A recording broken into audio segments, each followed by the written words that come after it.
En la última sesión habíamos hablado de una técnica de indización de archivos de datos llamada ISAM. Esta sesión corresponde a una técnica que se denomina hatching. ¿Qué es hatching? Es una técnica que me permite hallar la ubicación del registro mediante una función matemática. La función lo que hace es que al dársele un parámetro, el cual es el valor de la clave primaria, esta función aquí se encarga de determinar la dirección donde debemos ubicar el registro que tiene asociado ese valor de clave primaria. Entonces, X y Y serán los valores de las claves primarias de los diferentes registros que conforman el archivo de datos. La I se mueve entre un valor 0 y un valor M. Y M entonces será, este M que hay acá, será el número de buckets que vamos a tener disponibles para mapear los registros que tienen asociados estos valores de clave primaria. ¿Qué es un bucket? Entonces, un bucket no es más sino un conjunto de registros lógicos, que pueden ser registros físicos, o sea, bloques. Allá vamos a mapear los registros lógicos, o sea, las unidades de información que nosotros estamos definiendo que formarán el archivo de datos. Repito, entonces bucket, los españoles le dicen a eso cubeta, son las ubicaciones en disco donde nosotros vamos a llevar nuestros registros, ¿sí? Entonces, un bucket no es más que un conjunto de bloques. Puede ser 1 o 2 o 3 bloques. Entonces, ¿qué hace la función? Le vamos a dar como parámetro este X u Y, que es el valor de la clave. Y la función lo que hace simplemente es decir, de entre todos esos buckets que nosotros tenemos, en dónde lo debemos ubicar. Eso es todo. Entonces, mapea todos los valores de clave a unos espacios que nosotros llamamos, que tenemos disponible, que los llamamos buckets, y que lo que dice es, el registro con valor de clave X u Y, ubíquemelo en la posición Y. Y esa posición Y entonces se moverá entre 0 y este M-1. Hay unos conceptos que debemos tener claros. ¿Qué es un factor de bucket? Es el número de registros que me caben o que yo puedo mapear a un bucket. Como los buckets son grandes, en este ejemplo nosotros podemos ver que aquí podemos poner un registro, aquí otro, aquí otro, aquí otro, aquí otro. Entonces aquí en este ejemplo el factor de bucket es 5. Habrá otros casos en el que el factor de bucket es mayor y otros en el que es menor. Al final de cuentas el factor de bucket es el número de registros o unidades de información que nosotros tenemos y que necesitamos mapear y que se pueden mapear a un bucket. El factor de carga o load factor es la proporción entre el número de registros almacenados y el espacio total. Cuando nosotros tenemos todo este espacio que hay aquí, todo este espacio, entonces nosotros empezamos a mapear registros. Habrá un momento determinado en que ya tenemos un número n de elementos y tenemos un espacio total que sería igual a m buckets por el factor de bucket. Entonces, este es el espacio total que tenemos y este es el espacio que hemos gastado. Esa proporción es el factor de carga.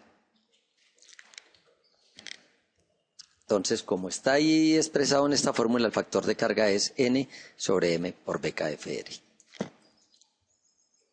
Existe el concepto de sinónimo. ¿Qué es un sinónimo?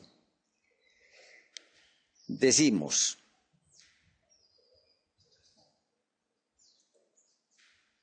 dados un X u Y y un X u J, siendo X u Y diferente a X u J, son dos valores de clave primaria. Recuerden que las claves primarias no pueden ser repetidos porque identifican inequívocamente a un registro dentro de todo el conjunto de registros. Entonces, ¿qué pasa? Si f de X u Y es igual a f de X u J, o sea, cuando la función, al aplicarle la función de transformación o función hatching a X u Y, da lo mismo que al aplicarse la X u J, entonces decimos que X u Y y X u J son sinónimos. Cuando llegue el sinónimo BKFR más I, y obviamente mayor que 0, entonces a ese sinónimo ya no se le dice sinónimo como tal, sino que se le denomina colisión. En otras palabras, lo que estoy diciendo es, Fíjense que aquí hay posibilidad de meter o de poner o de ubicar 5 registros en un bucket. Cuando la función de transformación determine que a un x sub 6 le da esta misma posición, aquí no me caben sino 5 registros. Entonces es este registro que yo quiero meter allá, es una colisión.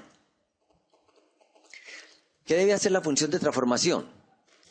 Ojalá o debe hacer una distribución de los registros en una forma uniforme en todo el rango que tenemos, o sea, en los m buckets que me dieron para mapear los registros.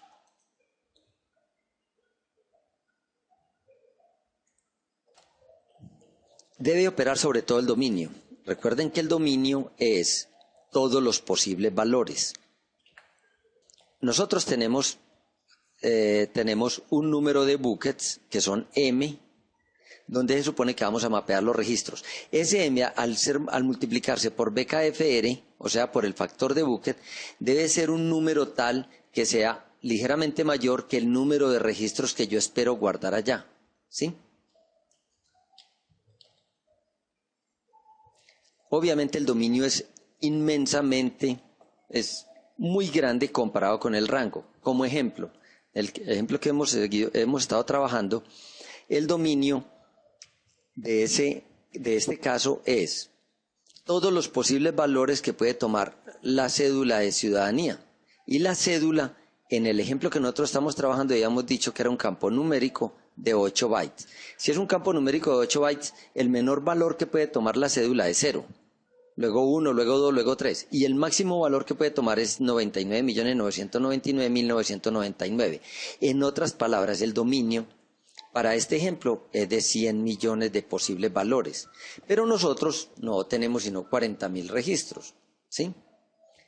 Lo que dice es que la función h, en esa función f que yo voy a construir, debe trabajar para todo el dominio. En otras palabras, si llega la cédula con valor 10 o la cédula con valor 90.940.560, esa función, al darle estos valores, cualquiera de estos valores o cualquiera de la mitad, debe ubicar en este rango que yo tengo a ese registro.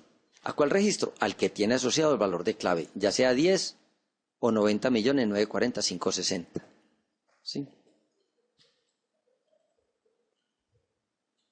Un ejemplo muy elemental sería un caso como este. ¿Qué pasa si yo defino que mi clave primaria es de 1 byte numérico y tenemos 10 valores asociados a ese campo? Los valores asociados a ese campo serían 0, 1, 2, 3, 4, 5, 6, 7, 8 y 9. Por ejemplo, yo tengo una empresa que fabrica prendas de vestir. Entonces 0 es medias. 1 son blusas, 2 son jeans y el último 9 son camisas. Entonces, yo tengo 10 tipos de prendas y mi código no tiene sino un solo byte. O sea, los posibles valores son de 0 a 9. ¿Sí? Y como tengo todos los estoy usando, entonces realmente yo lo que tengo es que el dominio mide 10 y el rango mide 10. Entonces yo lo que podría decir es que simplemente aquí lo que tengo es una relación 1 a 1. Entonces, en el espacio 0 del rango yo metería lo que corresponde a este 0. De acá, el código 0, que dije que era medias. En el espacio 1, o sea, en el registro 1 o en este espacio que llamamos 1, yo podría tener el 1 que serían blusas. ¿Sí? Aquí medias, aquí blusas, etcétera, etcétera. Y el último 9 era... ¿Qué era el último 9? Camisas, profe. Muy bien, ese 9 camisas, entonces yo lo tendría en el espacio 9, ¿sí? Entonces aquí tendría las camisas, la información de las camisas, la cantidad de camisas que tengo, aquí la cantidad de blusas que tengo y aquí la cantidad de medias que tengo y así sucesivamente. Pero obviamente este es un ejemplo demasiado sencillo, esto no nos va a pasar a nosotros nunca. No contratan a un ingeniero de sistemas para que haga eso. Muy bien. Nosotros conocemos una función que garantiza que el resultado esté entre 0 y m. ¿Cuál función es esa? La función módulo. Muy bien. La función división o función módulo, que es la que nosotros siempre utilizamos cuando necesitamos estandarizar un resultado entre un valor 0 y un valor m. ¿Cómo así? ¿Qué es una función módulo o función división? es, nosotros tenemos un valor grande, que lo llamamos D, un valor M, bueno, este es el dividendo, este es el divisor, nos da un resultado que llamamos cociente y nos sobra una cosa que la llamamos residuo. Da la casualidad de que ese residuo está entre 0 y M, siempre, entre 0 y M, o es igual a 0 o es menor que M, puede llegar a ser igual a M menos 1. Eso lo que nos garantiza es que si nosotros utilizamos esta función que la llamamos módulo o función de división, está bien, cualquiera de las dos, tomamos el valor R y ese valor R me garantiza que el resultado está en un rango que es entre 0 y M, en este caso M menos 1 porque 0 es válido. El bucket 0 existe. Entonces lo que yo estoy queriendo decir es, después de que nosotros trajemos la función de transformación, lo que debemos es estandarizarla entre 0 y M. ¿Cómo lo hacemos? Con la función de división o función módulo. Hay otras funciones, como la partición en cadígitos o la eliminación de datos que tengan sesgo. ¿Qué es eso? Por ejemplo, la función de la partición en cadígitos. Es que si yo tengo un código muy grande, imaginémonos un EAN 13. EAN 13 es el que normalmente se utiliza en los almacenes de cadena para la venta de artículos. Son un código de barras que tiene 13 dígitos, donde está compuesto de así. Los 3 primeros significan el país. Los 5 siguientes significan la empresa dentro del país. Los 4 siguientes son un consecutivo del artículo que está produciendo esa empresa en ese país. Y el último es el dígito de verificación. Entonces estamos hablando de 3 y 5, 8, y 4, 12 y 1, 13. Por eso le hice EAN 13.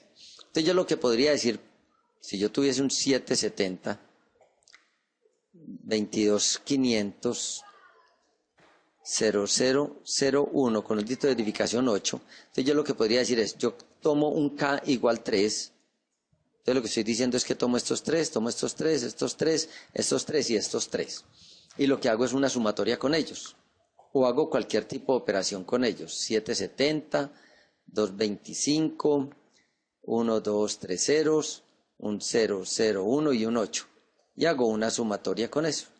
Entonces cuando ya obtengo la sumatoria, eso me da un valor 800, 1200. Ese 1200 lo estandarizo en M, ¿está claro? Entonces al estandarizar ese 1200 en M, obtengo la posición que estoy buscando para el registro que tiene valor de clave 770.225.000.001.8. La eliminación de datos que tengan sesgo, ¿qué es eso? Es que en este mismo ejemplo, lo que nosotros podríamos hacer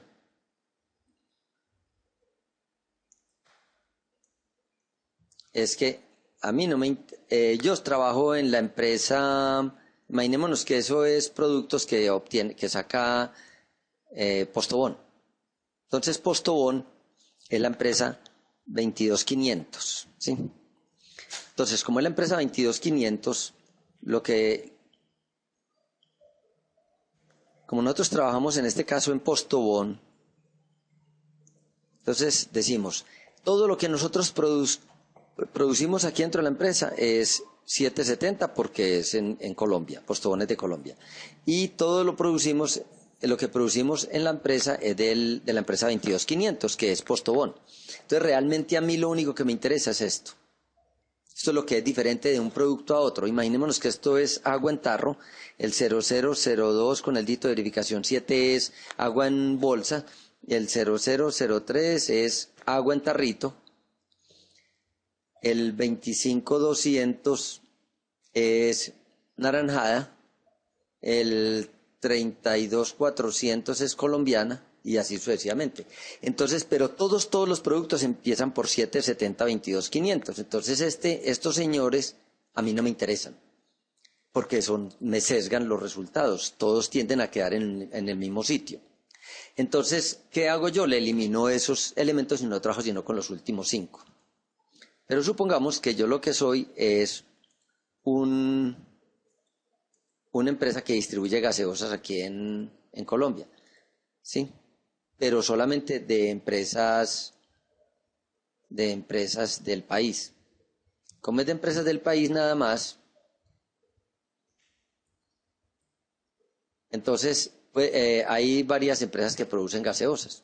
Está Bavaria, está Postobón, y no sé cuáles otras, pero hay varias. Bueno, entonces,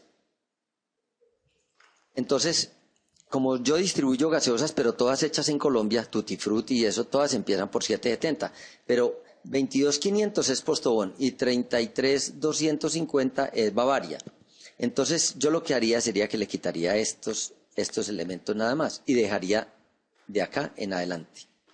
Pero si yo soy una distribuidora de gaseosas y de líquidos, pues, que también importo de la China, importo de Estados Unidos, de Panamá, de todos, entonces es probable que haya un país que es el 250, que tenga una empresa que sea 33.250, porque esto es un consecutivo o un valor que se le da a cada país, dentro de cada país.